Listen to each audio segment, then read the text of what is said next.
The construction for Titan pressed forward, with Stockton never wavering in his belief that it would be revolutionary. They headed to the Bahamas for their first deep dive ocean test. And if you think first deep dive ocean test, and you've got to think, by this time, they had tested this carbon fibre in small scale tests that had no one in it, that were in the lab. All of them failed. Great. So they go with Titan to the Bahamas and they do a first real life deep dive ocean test of the carbon fibre. You would think that they would do it without anyone in it. That would make sense. And, well, do you know what? I probably wouldn't do it at all, because if it can't even do it in the perfect conditions, I'm going to be like, right, we're moving on to phase 2. Yeah. That's facts. But Stockton was like, get out of my way, I'm getting in. He piloted this, bolted in, because, you know, I understand why they need to be bolted in. I do understand that you don't want someone panicking when they're at that depth, because you're going to get rid of everyone. Yeah. So I do understand they need to be bolted in, but just to me, it's just, I couldn't do it. No. Especially if this was the first time, but he got in, bolted in, he was happy as Larry. I bet they were like, this is going to solve the situation.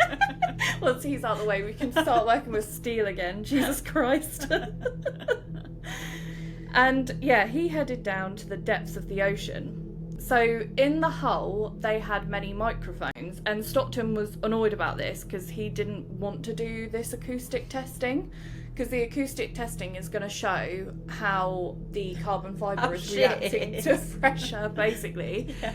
And Stockton was like, well, I don't even want them in here, but they were in there. And the tests went terribly. The carbon fibre was creaking, cracking, pinging, banging, and it was happening all the time. It sounded like shots fired. It was so loud, and as the sub got further, deeper, it would just get louder. After this test, Stockton believed it was a great success. But Tony Nissan was like, Stockton, I won't lie to you, I don't know what good is meant to sound like with carbon fibre, because this hasn't been done, so I can't tell you what good results are.